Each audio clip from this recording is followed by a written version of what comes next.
Salut, c'est Trado. Voilà ma vidéo de mise à jour pour l'indice parisien.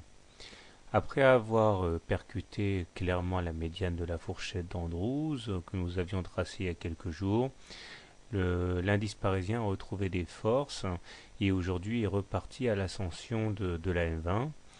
Et c'est exactement sur la M20 que les difficultés ont commencé à poindre, puisque même si nous avons franchi en séance la moyenne mobile à 20 séances, celle-ci s'est finalement imposée en clôture et nous terminons donc sur une M20 elle-même croissante, ce qui à mon sens ne permet pas pour l'instant de réhabiliter le scénario haussier.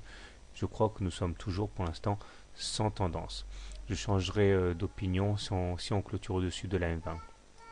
En même temps, le MACD est sous son signal, le stochastique aussi, ce qui montre que la tendance haussière est véritablement cassée à court terme.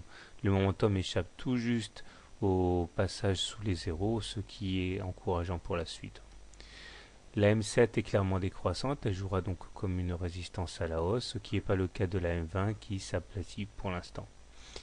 Alors, comment trader finalement l'indice parisien?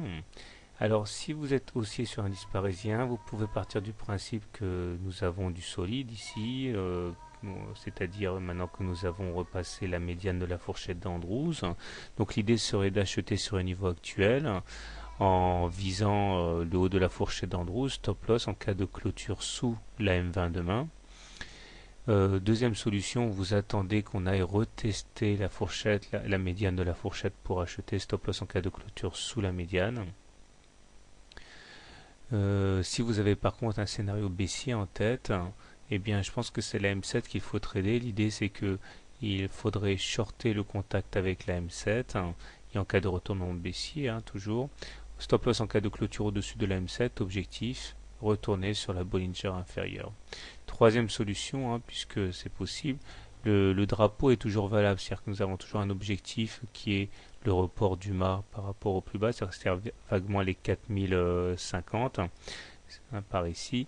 Donc l'idée serait d'acheter maintenant avec pour objectif les 4050, stop loss en cas de clôture sous la Bollinger inférieure qui mettrait sérieusement du plomb dans l'aile au scénario haussier. Voilà. Personnellement, étant donné que nous ne sommes pas clairement au-dessus de la M20 et que celle-ci n'est pas non plus clairement haussière, je préfère rester de côté. Donc pas de préférence pour demain. Bonne soirée, bon trade et à demain.